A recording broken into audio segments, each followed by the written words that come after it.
আমরা জাতীয় ভোক্তা অধিকার সংরক্ষণ অধিদপ্তর নিয়মিত মনিটরিং করে থাকি, আপনারা জানেন। তো আমাদের কাছে গোপন সংবাদের ভিত্তিতে আজকে আমরা এখানে একটা নিউ ন্যাশনাল ডায়াগনস্টিক সেন্টার এখানে অভিযান পরিচালনা করি। আমাদের কাছে তথ্য ছিল ওনারা বিভিন্ন সরকারি সিরিজ ব্যবহার করতেছে যেগুলো নট ফর সেল লেখা আছে। তো এই তথ্যের ভিত্তিতে আমরা আজকে এখানে এসে সরজমিনে পরিদর্শন করি এবং দেখতে পাই যে প্রায় 461 পিস যেটা নট ফর সেল লেখা রয়েছে, অর্থাৎ সরকারি সম্পত্তি রয়েছে, সেগুলো তারা তাদের ব্যক্তিগত স্বার্থ বা প্রতিষ্ঠানের স্বার্থে ব্যবহার করে আসছিল।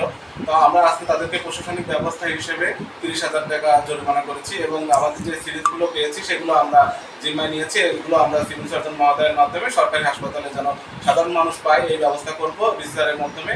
এবং আমাদের এই যে মনিটরিং এটা চলমান থাকবে, ভেজাল অনিয়ম বা কোথাও যদি অনিয়ম পরিলক্ষিত হয় আমাদের কঠোরভাবে সেটা দমন করবো। আর আমাদের মনিটরিং চলমান রয়েছে।